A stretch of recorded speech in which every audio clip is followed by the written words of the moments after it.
Hey guys, Steven here today, and today I'm going to be talking or teaching you how to build a swaggy ass website.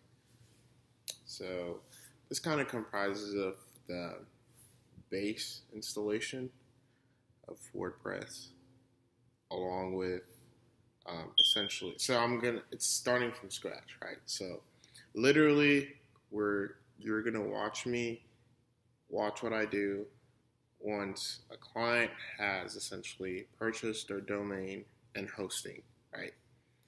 And I use GoDaddy simply because I really like their product and it's easy to use. But typically, the same process is the same everywhere else. So, as you can see, these are their domains, and this is the web hosting package. As I always recommend people, you want to think long term and growth oriented and security first from the fucking get, right? So this means that like whatever server or whatever hosting package plan you purchase, you want to make sure that it's set to essentially handle scale, right? That's kind of how I think about it. Even if it doesn't, it comes a point where you need to upgrade again, it's at least better to envision way more volume than you and to initially expect. Then essentially maybe you're doing all the right things, you have something that people want, and you're gaining traffic in the right way, you're getting the right leads, and all of a sudden now you're like, oh fuck, server's slowing down, can't handle it.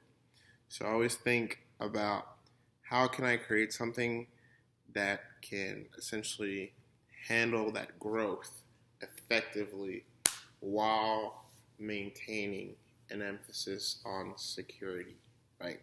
So that's the kind of approach you want to have to your digital infrastructure. So here is where or how we proceed. So first you're gonna click setup, and it's going to ask you what domain you want to install this hosting package to. Also, if you're kind of worried or confused as to what a domain and hosting is, refer to the previous video or the one that I made called Everything You Need to Know About Websites, which will be your perfect segue into the digital space and into a web development or web design career, right? But I guess a quick rundown, think of a domain as the way of referencing your digital space online, right? So www.yourname.com is likened to essentially your address, right? So the address of your house, 123 Elm Avenue, blah, blah, blah. So that's what the domain is.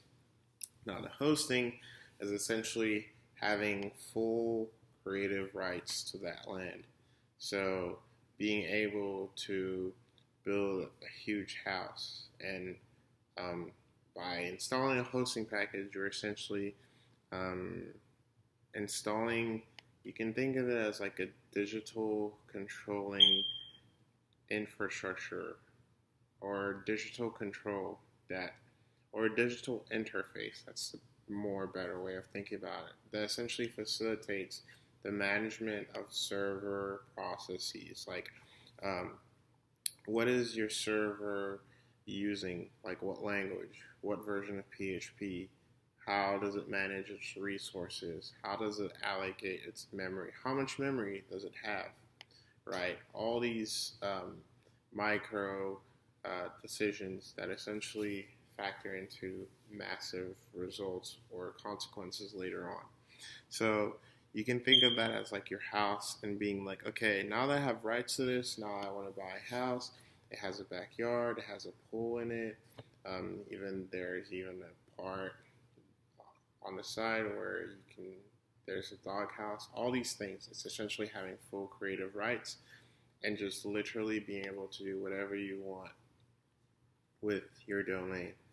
Now the thing is, the beauty of having a hosting package is the fact that it just provides really simple, easy to use interface administrative features that are, in my opinion, a must have for all websites. And as I just mentioned, those are some of the features like just an ease of access, like content management systems like WordPress or all the other ones, right? Or just really being able to do whatever the hell you want with your domain. So that's kind of how I think about it. So, anyways, we're going to install this to skybeat.net. So, click next. Data center, again, you want to, it's essentially, you're essentially purchasing a server online. So you're essentially saying, hey, I would like to use or be given rights, or I want GoDaddy to allocate one of their servers to handle my stuff. That's a way of thinking about it, right? And then on top of that, within that server, I want to be able to do whatever it is I want. So then create your cPanel, password, and all that. And then what I like to personally do is put not now and manually install it myself. And you'll see why. I mean, you can, but I'm just one of those dudes that like to do everything manually, just because I know that you're able to actually fine tune details and stuff that you'll probably see shortly.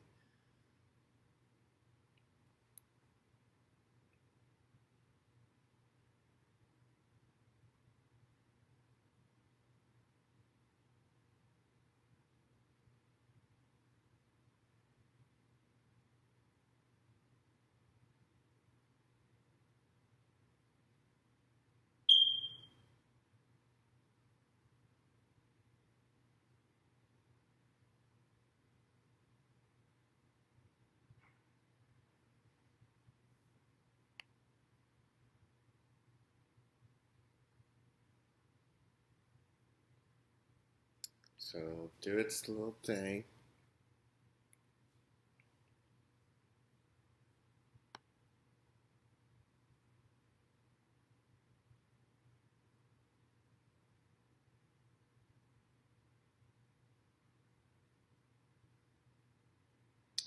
And then once you get to this screen, you just go to applications. As mentioned, we're using WordPress. Click install. And make sure you install it. And make sure the directory part is blank, so it'll install it over the website and not over like just has a blogging application, because that's what you used to default to. And then what I like to do is make sure that all these things are updated so that it essentially self updates. And this is another, I guess, game changer of mine to every single one of my projects. I think security first, I think growth oriented, and more importantly, I think self-cultivating and self-sustainable. And what does this mean? My goal is essentially, now I know there's so many pricing models out there that essentially charge you for maintenance, but I feel so weird about that because on some level, I feel like if someone wants something done to the website, and as long as it's not like ridiculously extensive, they should either be able to learn how to do it themselves, or they should be paying like a small fee, but not be handing a fucking hand and leg, you know? That's just weird. Like, personally, like I'm all about providing value and making sure that the person, when someone pays for something, pays for one of my services, they get that value, like through and through. And it's just weird to me to do retainers. Now I do offer retainers, but it's only if the person really wants it. Like they maybe really see the value in like my expertise and my knowledge, and would really benefit from just always having that direct, not even, I don't want to say access, but just knowing that they always have help, even if they have like a really difficult task to take care of. That's kind of how I like to think about it. So, by making sure these settings are set in this way, you're literally creating a fucking self-managed um, robot or website. And then another thing too is I like to make automatic backups, and that's kind of part of my safeguard protocols, which is essentially I'm always thinking about, well, if something bad happens, do I have a copy of the website? That way um, I can just put it back up. It's always it sucks when um, something bad happens. Maybe um, there's a virus or a website gets hacked, and there's like no way of ever recovering those files. So by setting this setting, you're essentially making it to where the app creates a new one daily. Now this kind of adds a bit of a management position, or administration, because you essentially have to clear out the uh, the backup files, right? It's set to where it does it daily, so every so often you have to go in there and like clear it out, making sure that so that way there's space available and it's not like you just don't have all of this fucking backup file, but you have only the most recent ones, so the ones that are most beneficial to you.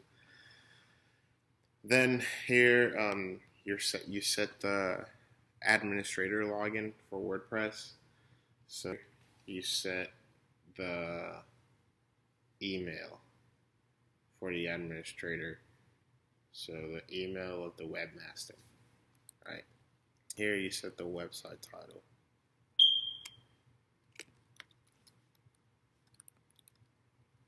And then you can add a tagline, but you don't have to. So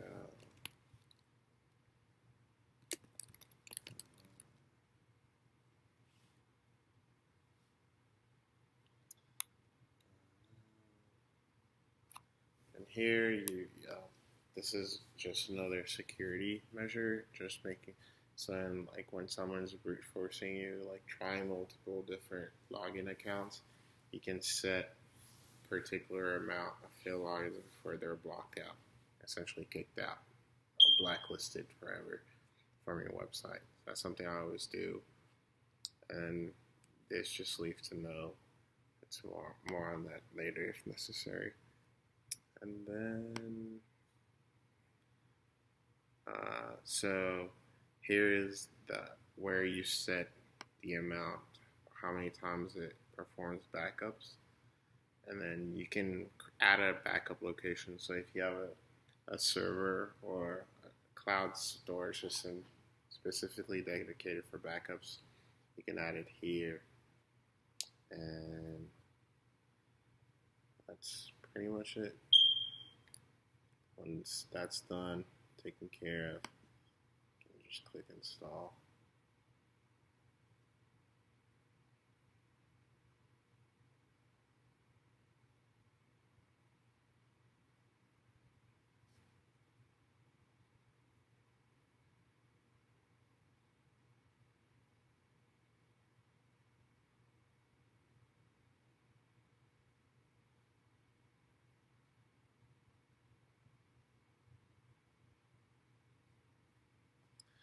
Once that's complete, go into it, click on WP admin, and it'll take you to the administrator menu. Go through the wizard. It's just something it does to make sure that you have the minimum requirements for a good website. It's kind of just done by default. But the cool thing is it tends to at least generate all the necessary pages that most of the most effective and extremely efficient and powerful themes nowadays require, like contact, about us, homepage, and blog, right? So it does all that. And you can even add your social media profiles just to get like a head start on doing all that stuff. But I really need to, and then it just asks you to install a theme. So if you haven't kind of heard me talk about this, the game changer that is WordPress, or the reason why WordPress is such a game changer, lies in the fact that it literally acts like um, Iron Man. Like I don't know why it's like literally the best way I can explain it, but just think of Iron Man and his suit, right? And essentially how um, when he presses a button or he thinks upon coming together and armoring up, and all of a sudden all these different pieces of the armor comes in. So the arm, the hand, the shoulder, the chest plate, and then it just forms to become Iron Man. And it's kind of the same way that WordPress works, meaning on one hand, it's the way it's built is at a click of a button, like you saw the wizard, it's literally able to generate a full-fledged website, right? Now, the true game changer of it lies in the fact that just like Iron Man's suit, he can literally take the hand and work on it, make tweaks to it and stuff like that, and actually enhance it in that way. And WordPress is extremely customizable in the same way because it essentially offers both sides, meaning you can use the interface just like you saw me, the wizard, you're about to see too in a second, and essentially create your website. And you can also develop it using PHP, right? It's built on a programming language. So that means that you can actually create your own custom code for it. You can create your own custom functions. If you want to add something to this dashboard or this menu, you can actually create PHP code that customizes and adds it to the menu. And that's why it's so fucking powerful. On top of that, as you saw, it runs on this idea of themes and plugins, which you can think of them as like frameworks. So think of themes as like the face of your website, so what people see, right? But their game changers, or their game changing features are the fact that like they add each theme, or a really good theme tends to be really customized to the purpose of the theme, right? So for example, that's always something I always ask, like, what is the purpose of the website? If, for example, you're in the music industry or you're in the fitness industry and you need to book clients or you need to sell classes, a good theme will essentially add features that help you achieve that purpose. Like, it'll add features here in the menu that essentially empower the theme to offer features like displaying your classes, right? Or being able to purchase classes online, right? Or even being able to book appointments if maybe you're a therapist or a yoga teacher, right? Or maybe if like you're a lawyer, being able to request sign up for a free consultation to see if this lawyer can help you out with your case. Or even if you're like an engineering firm, being able to showcase your projects in a really visually appealing way. There are so many different industries, and because of that, so many different layouts and most effective solutions to most effectively present data in a way that is aligned to the overall vision and purpose of the business.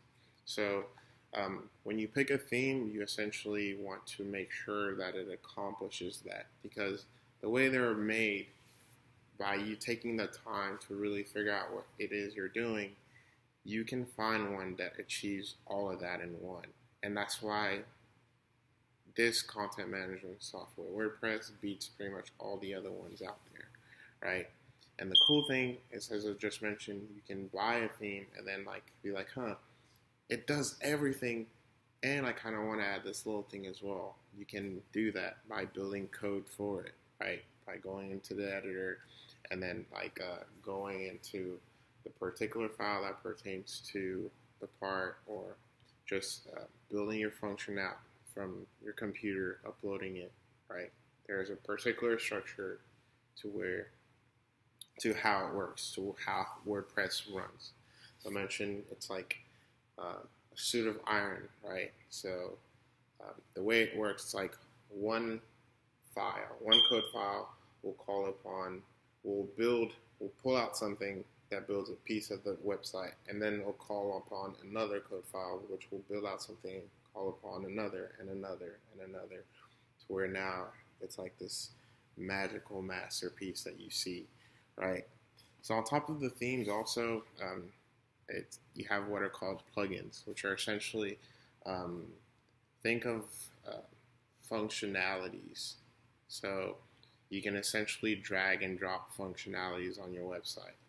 So just the same way as how a theme essentially comes equipped with particular functionalities that suit a particular industry or purpose, you can actually also not only download one, because the developer database that is currently available is so rich, like eons or thousands and millions of developers have already just so put in and taken their time and energy to make the best of this platform.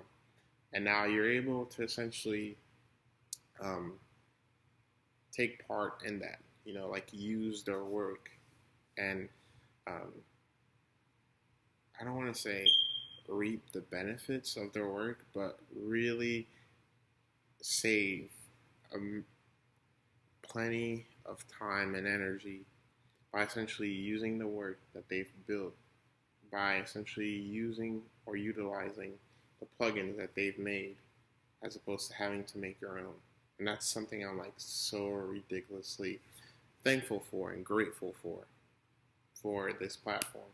Because if you can think back to old school web development, when everything had to be made from scratch, like you would open a notepad file and then you'd code in your HTML tag and your head tag and your body tag, and you'd get to work. And when you had to make a table, life fucking sucked. To now here, where you literally have what are called page builders, which are rich interfaces where you can literally drag and drop the different elements that you want to display on your website. And it's just through and through a game changer in all aspects.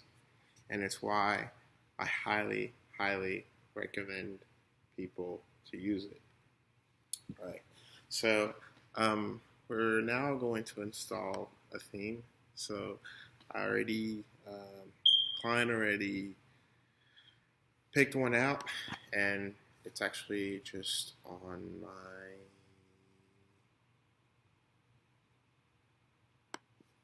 website, computer. And if I can just get to it.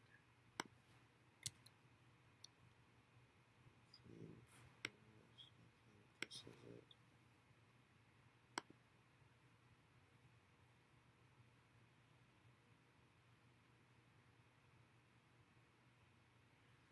Sometimes this works directly. Other times you actually have to unzip the zip folder. If you bought something, a theme from Theme Forest, then you get to this point, it's not working. It's most likely because within the zip folder are other files they add in, like license stuff, documentation. And so sometimes you actually have to unzip the package and pick the actual theme folder zip file. See, so that didn't work. So that's most likely what it's doing to install your theme. So I'm going to go ahead and do that now.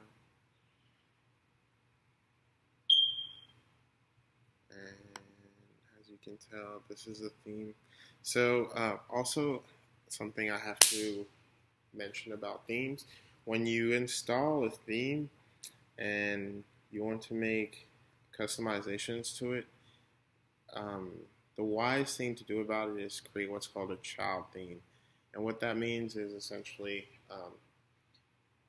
um, every time the creator of the theme makes an update to the theme, and you receive that update and install on your website, it wipes away all your modifications because you're essentially getting a fresh copy of the original theme, or what's called the parent theme.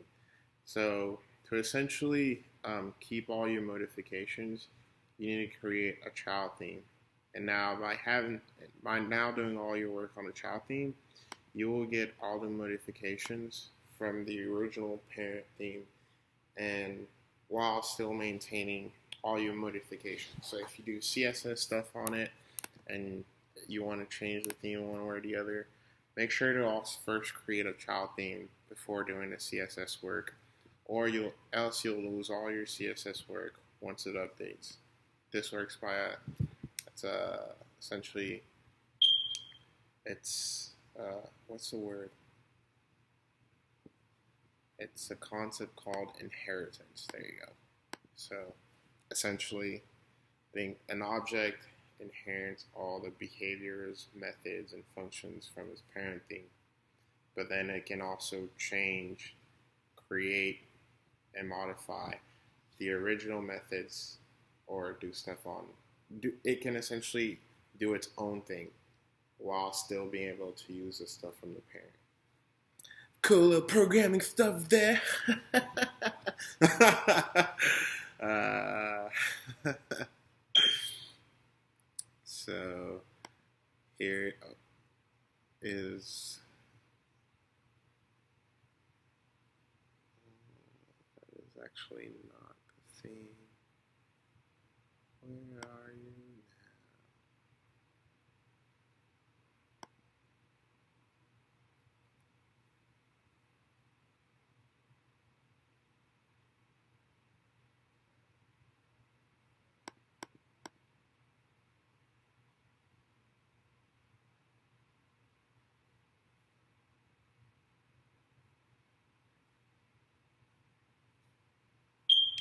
So let's see.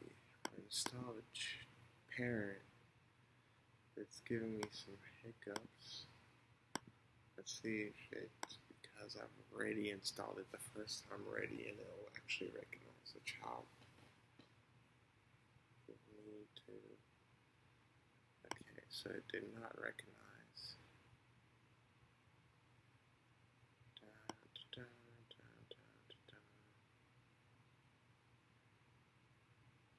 Let's figure this out. 2 hours later. Well, that was interesting. Anyways, I got that taken care of. I ended up essentially having to use another way. I ended up having to manually upload a theme. But anyways, got the parent theme up there. Here's the child. So now you just activate.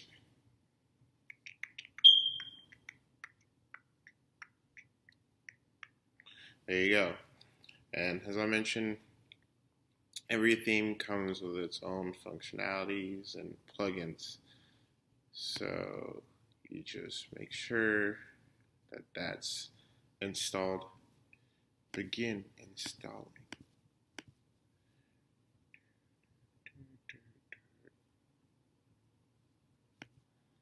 Once it's installed, you activate it.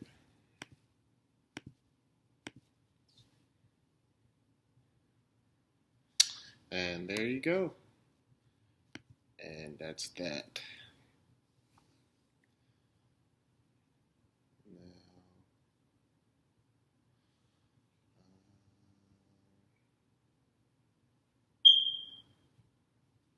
Now the last thing to do is to essentially input the placeholder demo content. And that's pretty much what you see usually when you look at a theme, right? it usually gives you this is what it can look like, and it has all this data already keyed in. Now, to essentially make it look like that, you have to import the demo content. So we're going to do that now. What I like to do is to actually refer to the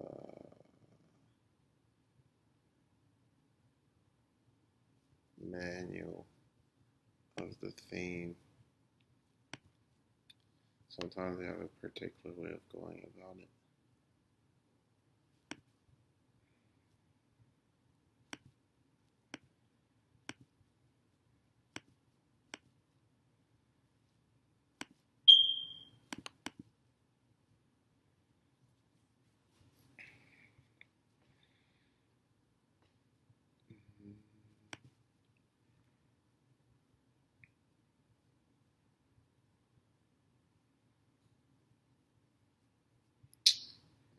Okay, so tools, import. Most of the time it's done through this plugin called WordPress Importer, which is this. But sometimes the theme itself actually has its own importer within it, like within the main theme settings page menu.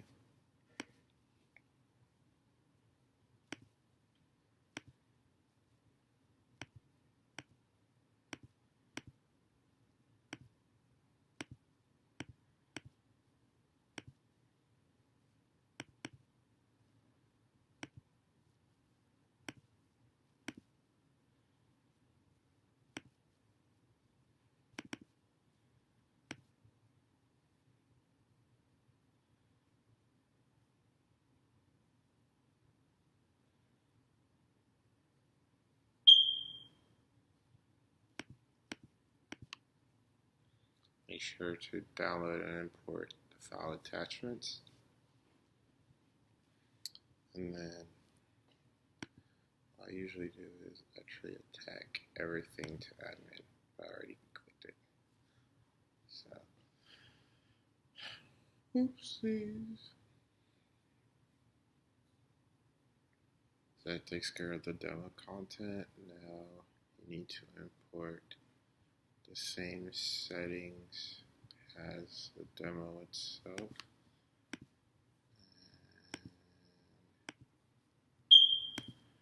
And this is their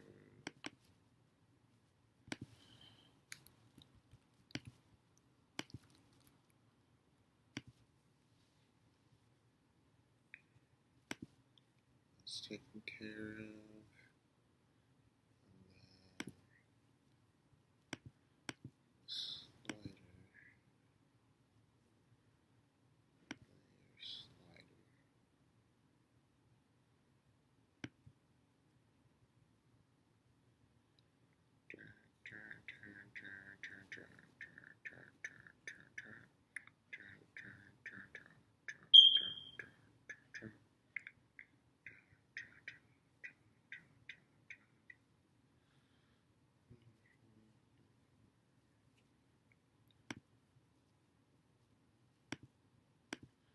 It's content, theme settings. Oh, you also have to set up WooCommerce. So WooCommerce is like the basis plugin by which you begin to use, or you use to begin transforming your website into a fully fledged or an e-commerce website.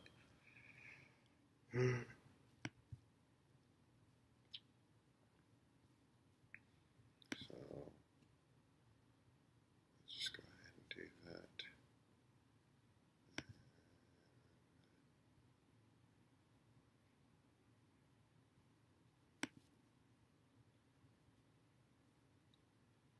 Let's see what this looks like so far.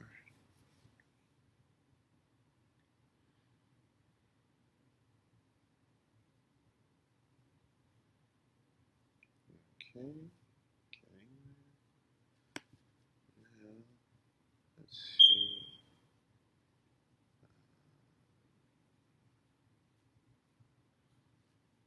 Probably gotta look at the. Where is it?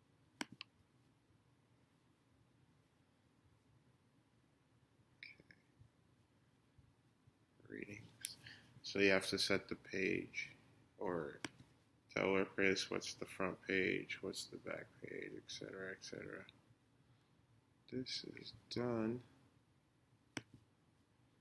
through the general settings.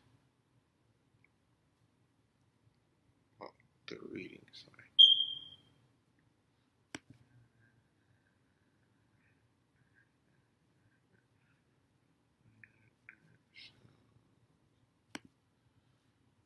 So it wants home page, but then nothing else. Just like that.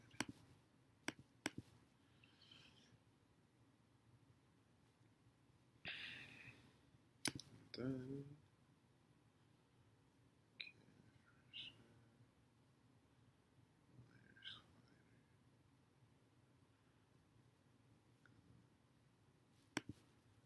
Okay. So now we're gonna do the slider stuff. I have the instructions in front of me. Import sliders.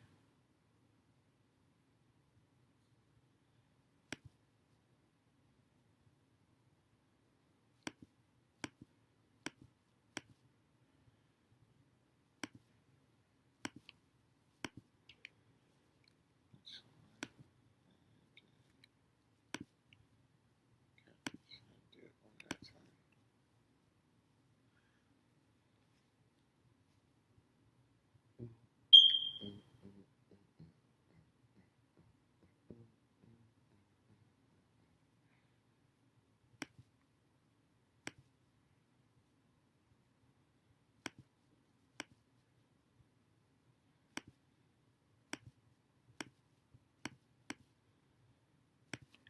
Here's the other.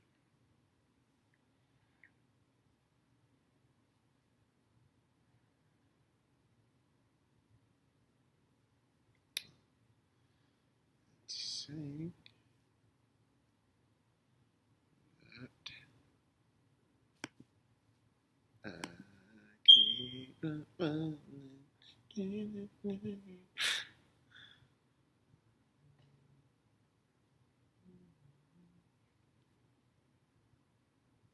Revolution slider. Let's see if it's there now. Okay.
Almost there. Let me stay okay.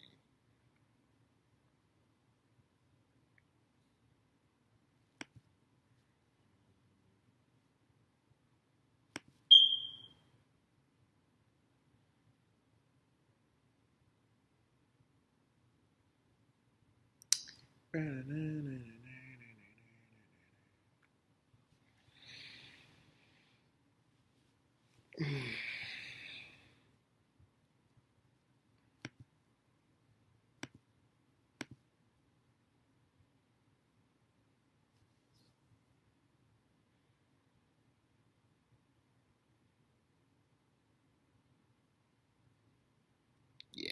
there it is.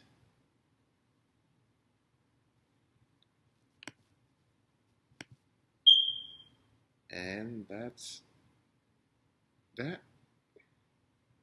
Like pop, pop, cat, cat, sack, sack, meh, meh.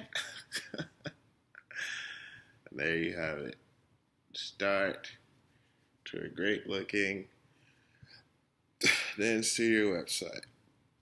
So once you do that, also don't forget to go back into all your plugins and make sure that they're all activated. Some of them need you to activate the plugin itself, maybe sometimes to unlock all its features or even so that you can receive updates automatically. So stuff like here or in the other plugins.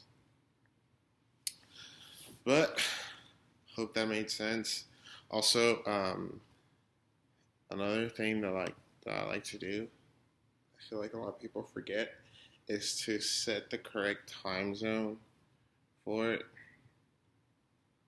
because some plugins actually rely on this information to essentially do automated backup, right? So if you have a plugin that's performing a weekly or a daily routine, it heavily relies on a time format to essentially do it on a timely manner.